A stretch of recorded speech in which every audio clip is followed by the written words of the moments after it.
Pustahan tayo pagtapos niyan. Pag nakaupo ng pangalang Duterte, Sara man yun o Rodrigo, tropa-tropa na yan. Magkakatropa-tropa na yan. May mga pictures na yan na magkakasama sila. Just do the math. Just Flores Beechcraft, Duterte at Marcos pa din.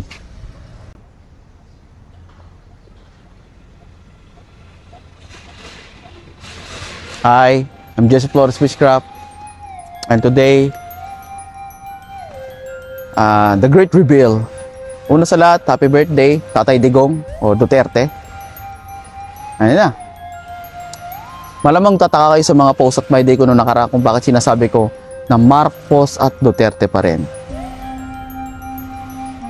Ito ipapaliwanag ko kung bakit. Because I'm always 2 steps ahead. As much as them.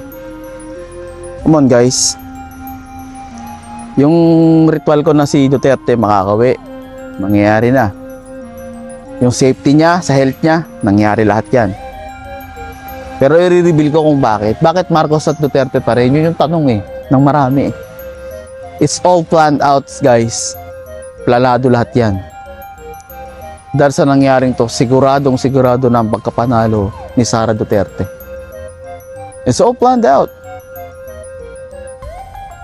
Si Marcos at si Duterte, yung pamilya na yan, sila yung gumawa ng pinaka-effective na master plan sa balat ng politika. Well, hindi sila yung nauna. Hinigitan nila yung ginawa ng mga nakaraang oposisyon, yung nakaraang politika. At least dito, nangyari siraan lang. Hindi kagaya sa nakaraan na politika na dumanak ang dugo. May namatay. At sariling mahal pa sa buhay ang sinakripisyo para lang makuha yung people power na yon. Pero ito, guys, sobrang tindi. Siyempre, sabihin ng iba, bakit ganun? Galit na galit ang tao kay Marcos. Bakit niya? Siyempre, guys, mautak nga Sobrang talino. Diba? Hindi na nila hindi na believe ako sa sacrifice na ginawa ni Marcos. Buriin nyo. Sinira niya ang kanyang pangalan para ma-insure ang pagkapanalo ng kanyang kaalyado. Kasi wala silang kalaban Hindi pwedeng malagay sa posisyon si Sara Duterte or Rodrigo Duterte nang nakaupo ng mismo presidente nila, kaalyado rin nila. Doon sila mababalikan ng kabilang oposisyon. Doon sila mababalikan ng kalaban nila. Yun. Na abuse of power na yun, di ba? Siyempre, magkakasama yan Kaya ang ginawa nila ngayon, gumawa sila ng pekeng laban. Mautak. Ito pa malupit, guys. Yung ICC na yan, coordinated lahat yan. It's a trap. Yung ginawa nilang action lahat ng mga master plan na ginawa ng Marcos Duterte, ito ay ginawa nila para mapalabas ang mga ahas na mga nagtatago. Napalabas yung mga ahas na nagtatago na lalabas sa pangangampanya. Isirain yung nila, pero nautakan sila ng Marcos Duterte. They've been playing these guys. Hindi tayo And I'm so sorry kung sa akin ang galing to. Kasi syempre, medyo hesitant akong ilabas nung ganitong video. Medyo hesitant ako. Kasi syempre, baka mamaya, ganun pala, niloloko lang pala ng Marcos at Duterte ang tao kasi gumawa sila ng ganyan. Hindi guys, para sa atin to. Diba yun naman ang gusto natin? Kailangan lang nilang gawin tong malaking role play na to para hindi sila magmukhang pinapaikot na lang nila yung administrasyon sa sarili nila, yung politika, diba? Napakaganda na nangyayari sa Pilipinas. So syempre, yung mga kriminal nangyari ngayon, may explain ko yan. Pero yun nga guys, ang sinasabi ko ngayon is ito ang pinakamagandang role play na ginawa nila para ma-ensure ang pagkapanalo ng susunod na tatakbo na bata rin nila. Sigurado ng pagkapanalo ngayon ni Sara Duterte. Sigurado na. Yung ICC na yan, yung fake arrest na yan, coordinated yan. Diba sa kanila galing? Coordinated ng presidente. Peke ang arrest na yun Ngayon, dahil kulang-kulang yung warrant of arrest nila, si Digong makakauwi na ngayon. Di ba yung tataka niya kung bakit nakauwi na siya ngayon? Mautak sobrang talino guys, sobrang talino. Hindi natin kaya. Ako, hindi ko kaya yung talino nilang ganun. Kaya ko lang nalaman yan kasi may power, may third eye, at si Jesse Flores witchcraft ako.